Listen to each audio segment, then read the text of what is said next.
The severed hand, small and dark, lay on the polished mahogany desk. Its fingers, curled inward as if still grasping for life, were a stark, gruesome punctuation mark to the piles of official documents. A fly buzzed lazily near it, oblivious to the horror it represented. King Leopold II, his posture ramrod straight, waved a dismissive hand. "Unfortunate incidents," he declared, his voice smooth and untroubled. "Isolated cases of overzealous administration, nothing more. Progress, you see, often demands necessary measures." His words, dripping with condescension, dismissed not just the hand, but the unimaginable suffering it symbolized. Leopold's eyes, cold and calculating, never truly met those of his nervous aides. He saw only numbers, profit margins, and the vast untapped wealth of his personal empire. His true nature, that of a ruthless exploiter, was laid bare in his profound detachment. He spoke of civilizing the Congo, of bringing light to a dark continent, but his actions painted a different picture, one of shadows and unspeakable cruelty. The narrator, initially a seemingly neutral observer, felt a subtle shift in tone, a growing unease that hinted at a deeper understanding of the unfolding horror. This was not just about the rubber, it was about the blood that stained every ounce of it. Miles away, in the bustling port of Antwerp, a heavily guarded shipment of raw rubber was being offloaded. Crates, stacked impossibly high, were hauled from the belly of a steamship, each one brimming with the sticky, valuable commodity. The sheer volume was staggering, a silent testament to the vast, unseen suffering it represented. The full human cost, however, remained hidden in the depths of the Congo, a story yet to be fully revealed. For every drop of rubber, a drop of blood. This chilling phrase echoed the unspoken truth behind Leopold's grand enterprise. Connecting the material wealth directly to the human tragedy, it was a trade-off, a brutal exchange that benefited one man and devastated millions. The scene faded, replaced by a close-up on an old, faded map of the Congo Free State. It was vast, stretching across the heart of Africa, a dark, imposing silhouette on the parchment. A single, ominous red line traced the winding path of a great river, a lifeline through an unforgiving landscape. It suggested untold secrets, hidden atrocities, and further horrors, yet to be uncovered within its impenetrable depths. This map, seemingly benign, held the promise of unimaginable terror. Before we continue this journey into one of history's darkest chapters, take a moment to subscribe to the channel and let us know where you're watching from in the comments below. Your engagement helps us bring these important stories to light. The story of the Congo, however, didn't begin with severed hands or rubber shipments. It started in 19th century Belgium, a small, ambitious nation nestled in Western Europe. Brussels, its capital, was a city of elegant boulevards, grand architecture, and a burgeoning industrial wealth that spoke of a nation on the rise. The air was thick with the scent of progress and a widespread public fascination with exploration and exotic lands. Belgium, despite its growing prosperity, felt a nagging sense of inferiority compared to its colonial-heavy neighbors like Britain and France. It lacked the sprawling overseas territories that symbolized true global power and prestige. Enter Leopold II, a young monarch with an almost insatiable ambition. From an early age, he chafed at Belgium's modest size and its perceived lack of influence on the world stage. He saw his country as a small country, small people, and himself as a king destined for greater things. Leopold cultivated a calculated public image, that of a benevolent ruler, a patron of science, and a champion of exploration. He spoke often of the civilizing mission of Europe, of bringing enlightenment and progress to what he called darkest Africa. He funded geographical societies, sponsored expeditions, and hosted international conferences, all while subtly steering them towards his ultimate goal, acquiring a colony of his own. His early pronouncements about the Congo were cloaked in seemingly noble intentions. He spoke passionately about ending the brutal Arab slave trade that plagued Central Africa, of introducing Christianity, and of fostering legitimate commerce that would benefit both Europeans and Africans. These altruistic claims resonated deeply with the European public and garnered significant political support. Many truly believed Leopold was a humanitarian, driven by a desire to uplift and educate. He presented himself as a visionary, a man willing to invest his personal fortune to bring civilization to a vast, untamed wilderness. To further mask his true intentions, Leopold established the International African Association in 1876. This organization, presented as a scientific and philanthropic endeavor, drew in explorers, philanthropists, and even heads of state from across Europe. Under this seemingly benign umbrella, Leopold dispatched the famous explorer Henry Morton Stanley to the Congo Basin.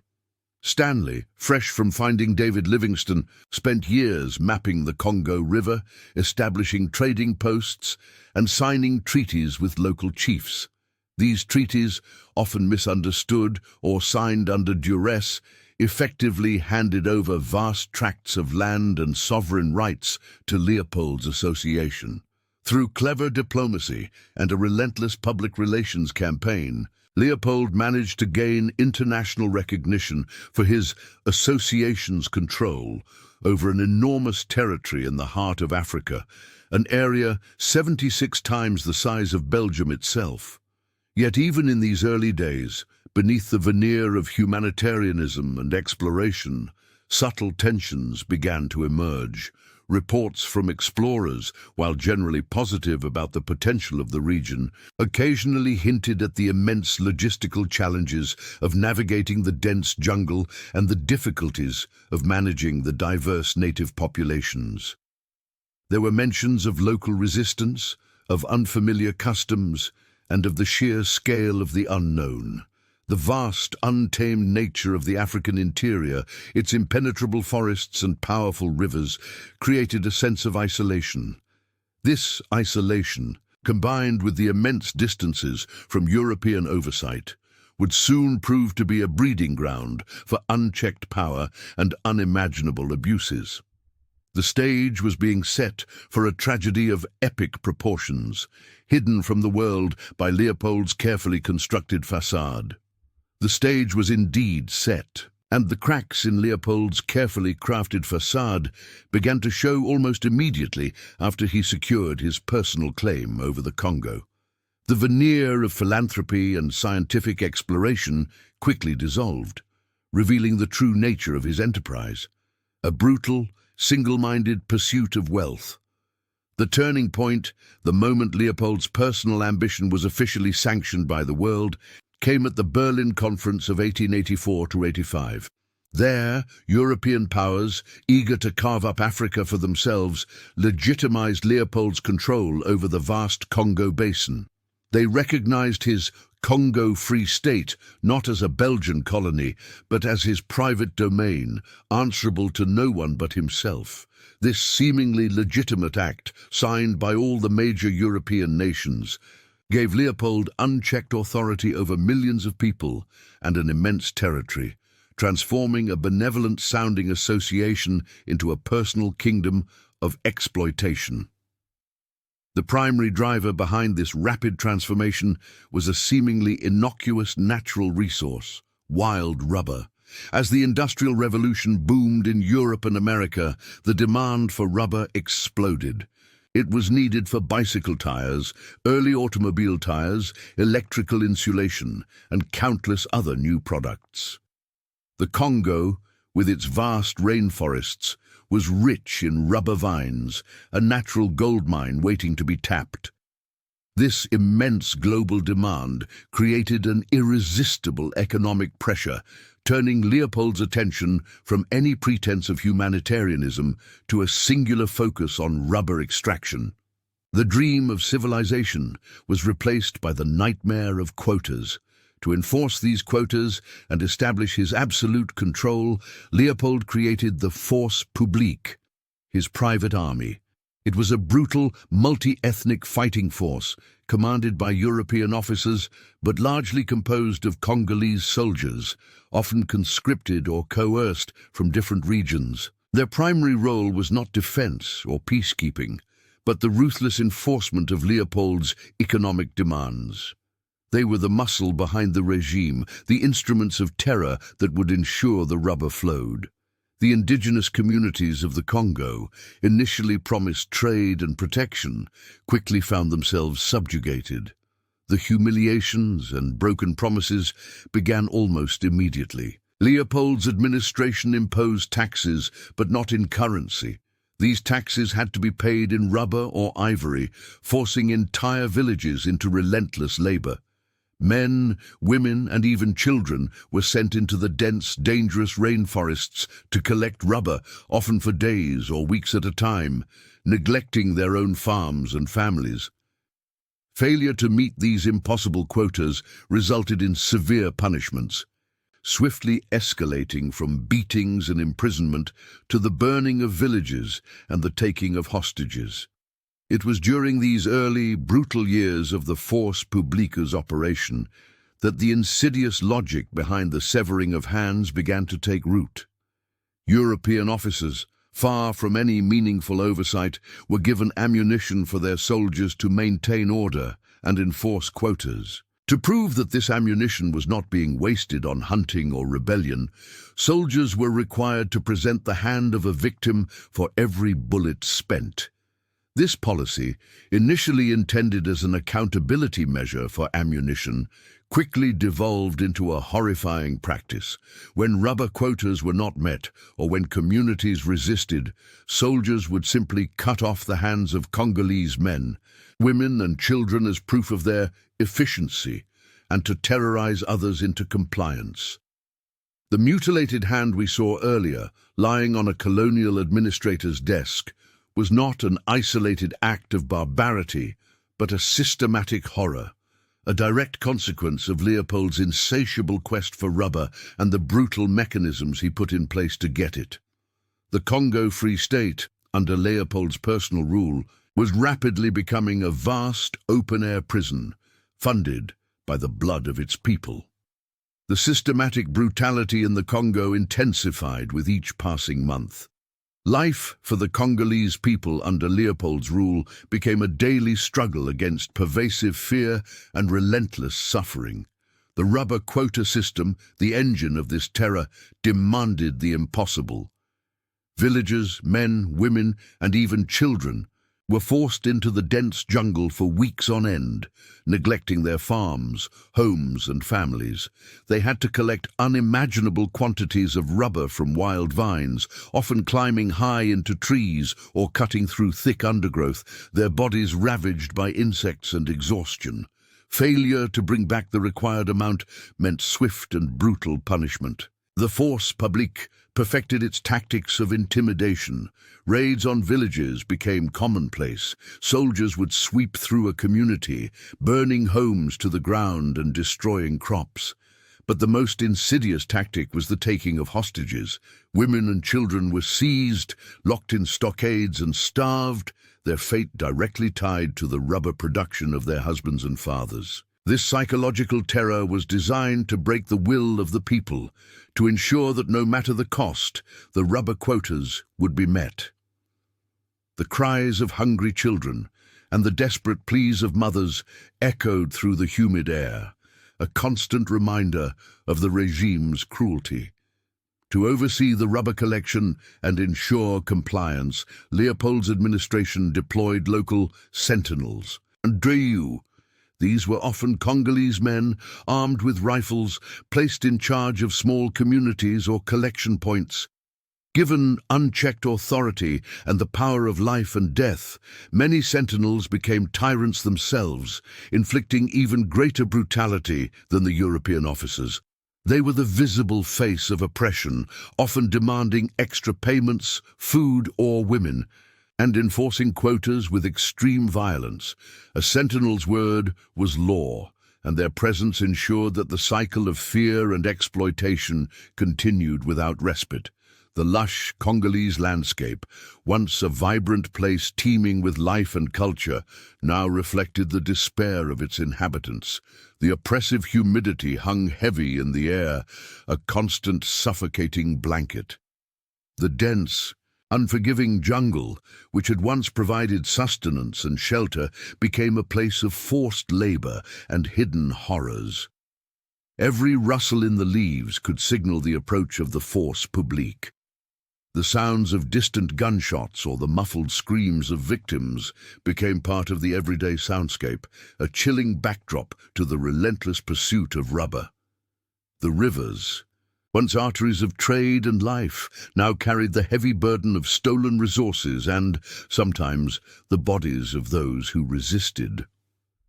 My own understanding of the situation deepened with each new detail. The initial shock at the severed hand had given way to a growing horror and disbelief. The full extent of the atrocities, the systematic nature of the violence and the cold, calculated intent behind it all, became terrifyingly clear. The emotional weight of the situation was palpable, pushing my narrative closer to a breaking point. It was no longer just a story of colonial ambition. It was a testament to the darkest corners of human cruelty, driven by greed on an unimaginable scale.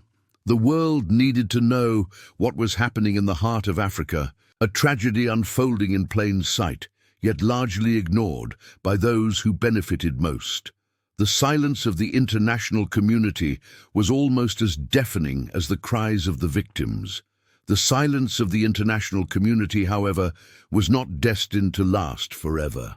A critical moment of exposure was building, a slow, grinding process that would eventually crack open Leopold's carefully constructed facade. The first significant crack appeared not in a battlefield or a missionary outpost, but in the mundane, bureaucratic world of shipping. Edmund Dean Morrell, a British shipping clerk in Liverpool, was the unlikely hero who first saw the truth hidden in plain sight. He handled the manifests for ships traveling between Belgium and the Congo. What he noticed was a stark, undeniable discrepancy. Ships arrived in Antwerp loaded with vast quantities of raw rubber and ivory, products of immense value. Yet the same ships returned to the Congo, carrying almost nothing but guns, ammunition, and chains. Morrell was a meticulous man, and this imbalance didn't sit right with him.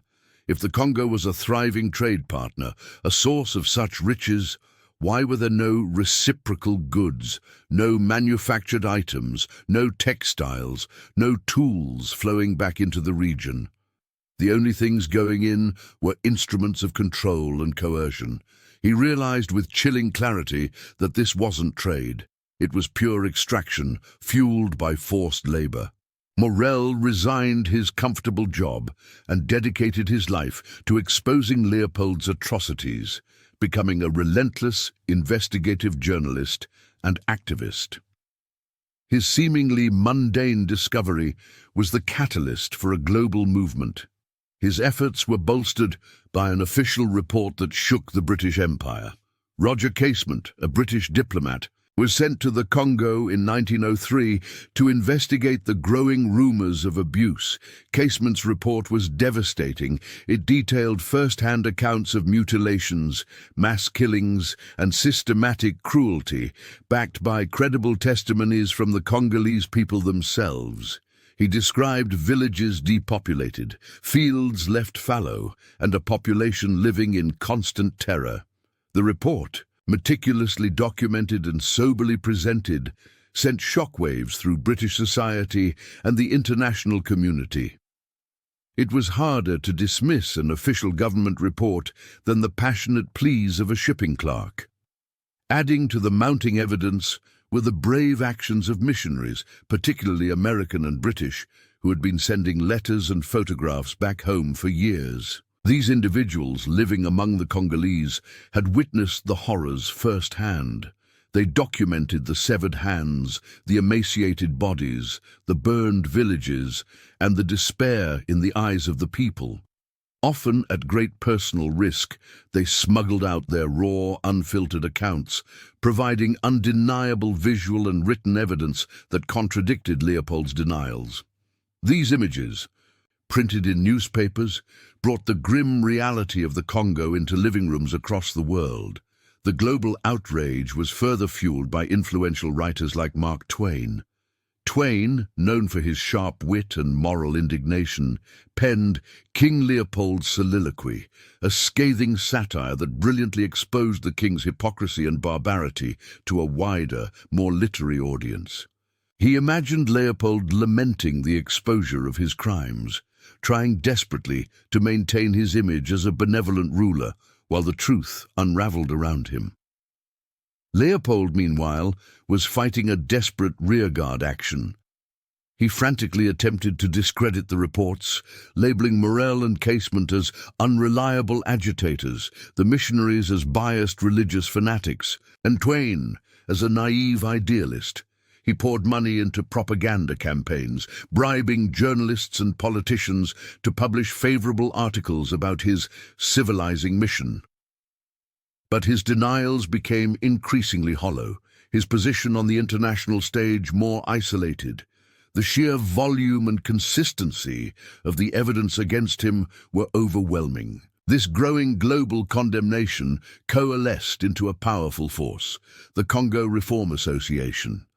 Formed in 1904 by Morel and Casement, it united activists, politicians, and religious leaders from across Britain and eventually the United States and other European nations. This association became an unstoppable force for change, organizing public meetings, distributing pamphlets, and lobbying governments. It marked the moment the world finally broke from the pattern of ignorance and complicity, demanding accountability for the atrocities committed in the heart of Africa. The tide had turned, and Leopold's reign of terror was finally facing its reckoning. The relentless pressure from the Congo Reform Association and the undeniable weight of public opinion finally forced Leopold II's hand. Stripped of his ability to deny the atrocities or bribe away the truth, his personal ownership of the Congo Free State became an unsustainable liability. In 1908, after years of international outcry and intense diplomatic maneuvering, Leopold was compelled to cede his vast personal colony to the Belgian government. This was not a voluntary act of benevolence, but a forced cession, a direct consequence of the global condemnation that had steadily mounted against him. The rubber terror, as a private enterprise driven by a single man's insatiable greed, officially came to an end. But the cessation of Leopold's personal rule did not magically erase the deep scars left on the Congo. The immediate aftermath for the Congolese population was devastating. While the most egregious acts of mutilation and systematic terror for rubber quotas eventually subsided, the damage was profound. Generations had been lost to violence, disease, and starvation. The population, once thriving, was drastically reduced, with estimates ranging from millions dead. Communities were shattered, their social structures dismantled, and their traditional ways of life irrevocably altered. The trauma of the period lingered, a collective wound that would take generations to even begin to heal. The land itself, once a source of sustenance and spiritual connection, had been exploited and scarred, its resources plundered. Even under Belgian state rule, the country remained a colony, still subject to exploitation, albeit under a different guise, and the long-term effects of Leopold's reign continued to ripple through its history, shaping its future in ways still felt today. Leopold himself spent his final years in a cloud of public disgrace and international condemnation. The king, who had once been hailed as a visionary, a benevolent civilizer, was now widely reviled as a monster, a symbol of colonial cruelty. He desperately tried to control the narrative, attempting to destroy incriminating documents and records that detailed his regime's horrors. However, the sheer volume of evidence, meticulously collected by Morel, Casement, and the missionaries, ensured that the historical truth prevailed. He died in 1909, just a year after relinquishing the Congo, largely unmourned by his own people, who had grown weary of his scandals and his oppressive rule. His death, in many ways, was a quiet, almost anticlimactic end to a life that had caused such immense suffering, a final act of poetic justice for a man who had escaped earthly punishment for his crimes. Reflecting on the rubber terror today, it stands as a chilling testament to the dangers of unchecked power and the devastating consequences of placing profit above humanity. The story of Leopold's Congo is a stark reminder of how easily noble intentions can be corrupted by greed and how systemic exploitation can flourish under the guise of progress. It forces us to confront the uncomfortable truths about colonialism, about the dehumanization of entire populations for economic gain, and the complicity of a world that often chose to look away. Yet amidst the overwhelming darkness, there is also a profound lesson in moral victory. While the millions of lives lost could never be reclaimed, the exposure of Leopold's crimes and the eventual forced change in governance represent a triumph of truth and collective action. It was a testament to the courage of individuals like Morel and Casement, the resilience of the Congolese people, and the power of an informed public to demand accountability. This dark chapter in history, though painful, serves as an enduring warning, urging us to remain vigilant against injustice, to question authority, and to always remember the human cost of unchecked ambition. It leaves us with a lingering question. What are we willing to sacrifice for progress, and where do we draw the line between ambition and atrocity? The echoes of the Congo's suffering remind us that these are questions we must never stop asking.